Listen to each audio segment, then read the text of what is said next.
Sinubo ni Jesus ang 72. Pagkatapos nito, pumili pa ang Panginoon ng 72. Sila ay sinubo niya ng 2-2 sa bawat bayan at tuong ng pupuntahan niya. Sinabi niya sa kanila, napakarami ng aalinin, ngunit kukunti ang mga mag-aalin.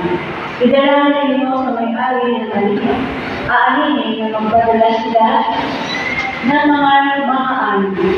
Kumayo kayo, itusubok ko kayo para matupa sa gitna ng mga lugar.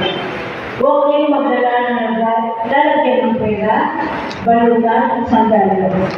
Huwag na kayo tumigil upang bumati kaniman sa daan. Pagpasok ninyo sa inyong bahay, sabihin muna ninyo, maghalilawa ang kapayapaan sa bahay nito.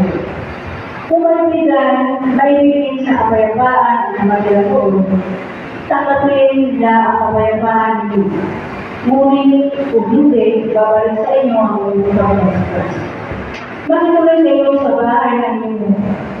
Iyon at huwag kayo magpapalipat ng tinutuluyan. Kainin ninyo at inumin at ang panghihayan sa inyo sapagkat ang magagawa ay dapat tumanggap ng sahod.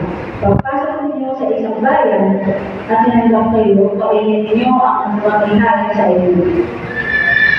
Pagaling ninyo ang mga may sakit doon at sabihin sa mga taga-doon, malapit na sa inyo ang halaga ng Diyos. Ngunit pagpasok ninyo sa isang bayan at hindi kayo tinanggap, pupunta kayo sa mga lansangan nito at sabihin, pati ang alikabok ng inyong bayan na dumigit sa aming mga paa ay inalis namin bilang bawala sa inyo.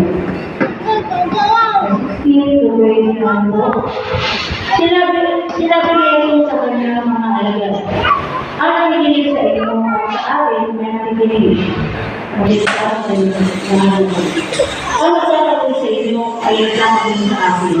At ang magtatakoy sa akin ay nagtatakoy sa nagsubo sa akin. Bumalik ang 72. Masaya bumalik ang 72. Iniulat nila, Panginoon, kahit po ang mga demonyo ay nakasunod namin dahil sa kapangyarihan ng inyong pangalan. Sinabi sa kanila ni Jesus, nakita ko parang bigla na nahulog si Satanas mula sa langit.